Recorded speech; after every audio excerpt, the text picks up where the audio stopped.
साथियों, आजादी के 75 साल पूरे होने का साल है ये। आजादी में हमने कई चीजें हासिल की, कई फ्रंटों पे हमने लड़ाई लड़ी, लेकिन एक बहुत बड़ा फ्रंट था डर को खत्म करने का। 1919 का साल था। रॉलेट एक्ट कानून सरकार ने बनाए। ये वो दौर था जबकि पहला विश्व युद्ध जीतकर अंग्रेजी हुकूमत के हौसले बहुत बुलंद थे और उनके सहयोगी जो तबके थे, हिंदुस्तान के जमींदार, हिंदुस्तान के महाजन, हिंदुस्तान के अफसर और पुलिस, इतने दमनकारी, रिप्रेसिव थे कि लोग खौफ में थे। गांधी जी और अंग्रेजों ने क्या किया? जब जीत गए तो हिंदुस्तान के 75,000 सिपाहियों की जान गई थी उस लड़ाई में। ये देश की खातिर नहीं, अंग्रेजों की खातिर अलग अलग मुल्कों में लड़ते हुए। तो उनकी भर्ती जब हुई और उनको जब और सहूलियत की जरूरत पड़ी हिंदुस्तान से, तो अंग्रेजों ने कहा कि हम जब लड़ाई खत्म हो जाएगी तो कुछ राज्यों को सलाहकार परिषद के अधिकार देंगे। लेकिन जैसे ही लड़ाई खत्म हुई अंग्रेजों ने बंद कर दिया, मना कर दिया। बल्कि एक ऐसा कानून ले आए जिससे स्वतंत्र आवाज पर बंदिश लगा दी कि कहीं 4 लोग से ज्यादा जमा नहीं हो सकते। आप अपने मन की बात सरकार के जुल्मों के खिलाफ 2 अक्षर बोल नहीं सकते। गांधी जी ने ऐलान कर दिया, अपील की पूरे हिंदुस्तान से कि आप हड़ताल करें। और वो हड़ताल मुकम्मल थे। हिंदुस्तान भर की सड़कों पर लोग थे, अहिंसक लोग, गाली गलौज करने वाले नहीं, डराने धमकाने वाले नहीं, डर से निजात पाने वाले। और आजादी की बहुत बड़ी कामयाबी, उस आंदोलन की बहुत बड़ी कामयाबी ये थी कि लोगों के दिमाग से खौफ निकला। गांधी जी ने उसी वक्त खादी का काम चालू किया। गांव गांव में कार्यकर्ता खड़े हो गए, 2-2, 4-4 कार्यकर्ता जो सूत काटते थे, खादी पहनते थे। बल्कि सिर्फ खादी की टोपी पहनना ही अंग्रेजी राज के खिलाफ विद्रोह का प्रतीक बन गया।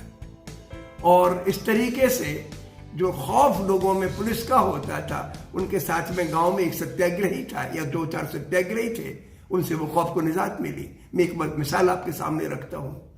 इस 1919 के कुछ सालों के बाद मेरे पिताजी जब अभी 20 साल के पूरे नहीं हुए थे, हमारे गांव में एक होली, पूरे हिंदुस्तान में होली का त्योहार होता है। हमारे गांव में होली का जो ढेर लग जाता है तो उसको जलाने में जो आग दी जाती है, वो काम जमींदार का आदमी करता था। मेरे पिताजी ने और उनके साथी सत्याग्रहियों ने कहा कि भाई, ये जो जमींदार है या उसका जो आदमी है, ये तो गुलामी का प्रतीक है, ये तो अंग्रेजों के साथ के लोग हैं, अंग्रेजों की हुकूमत हम पे चला रहे हैं। लिहाजा जिस वक्त मुहूर्त है उसके 2 मिनट पहले इसमें आग तो हम गांव के लोग लगाएंगे। मेरे पिताजी ने आग ही लगाई। जमींदार के आदमी मारने पे पिल पड़े, लेकिन हमारे गांव के लोगों में खौफ चला गया उन जमींदारों के लोगों से, जिनसे उनकी रूह कांपती थी। तो फिर जमींदार के लोगों को वापस जाना पड़ा। इस तरीके से हिंदुस्तान में गांधी ने जनता को सड़कों पर लाकर अहिंसक तरीके से खौफ दूर किया। आज वही सूरत हमारे सामने फिर पेश आ गई है। कई साल गुजर गए जब से नई सरकार आई है, तब से एक के बाद एक जनता के हक छीने गए, एमएलए एमपी के हक छीने गए, उनकी जगह पीएमओ को लाया गया।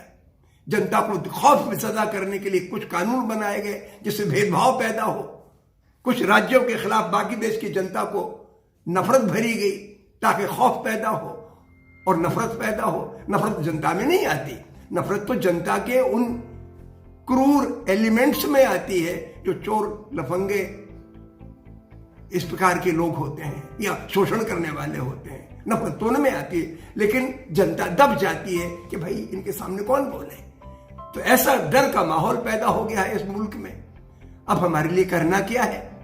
ये 75वीं आजादी की सालगिरह के माने ये है कि हम आजादी का जो पहला कदम है, खौफ से आजादी, उस पर फोकस करें। जितने भी सामाजिक कार्यकर्ता इस देश में हैं, जितनी पॉलिटिकल पार्टीज हैं, वो इसमें लीड लें।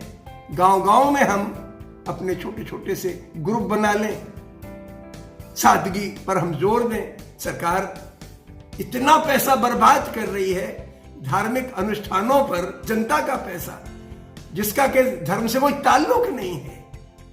आप लाखों दिए जलाएंगे, उससे धर्म मिट्टी में मिलता है, क्योंकि वो दिए आपने खुद गर्जी अपना घमंड जताने के लिए किया है। धार्मिकता तो सादगी की बात करती है, जनता के एक एक पैसे का हिसाब मांगती है। गांधी जी ने वाइसराय से कहा था, उसके सामने 1916 में बनारस हिंदू यूनिवर्सिटी का उद्घाटन करते का जब नींव डालने का प्रोग्राम चल रहा था, उसने कि वाइसराय साहब, आप तो हमारे प्रतिनिधि हैं, हमारे लोग भूखों मरते हैं और आपके ऊपर लाखों रुपए खर्च होता है, ऐसे कैसे प्रतिनिधि बन सकते हैं आप। यही बात हमें आज की सरकार से कहनी है, प्रधानमंत्री से कहनी है, मुख्यमंत्रियों से कहनी है, आपके ऊपर कितना खर्चा होता है। हिंदुस्तान के औसत आदमी की पारिवारिक आमदनी महीने की 5,000-7,000 रुपए है। आप समझ लें इस बात को। और प्रधानमंत्री के ऊपर खर्चा कितना होता है, इससे हजारों गुना ज्यादा। उनके जो पूरा पैराफर्नेलिया है, जो पीएमओ है, जो आईएएस ऑफिसर से मुल्क के, उनके ऊपर कितना खर्च होता है, फिर सिपाहियों पर कितना खर्च होता है, और सिपाही मारते किसको है, किसकी सुरक्षा करते हैं। जब आवाम को तो खौफ ज्यादा करते हैं, सुरक्षा इनकी करते हैं जो सब पे लदे हैं, जिनका बोझ सारे के सारे समाज पर है। मैं समझता हूं कि हमारे लिए ये मांग उठानी है, गांव-गांव से मांग उठनी है कि ग्राम पंचायतों के सरपंचों को, ग्राम पंचायतों के मेंबर्स को, एमएलएस को, एमपीस को पावर आए, उनका कंट्रोल रहे हिंदुस्तान के प्रशासन पर, पुलिस पर, मिलिट्री पर।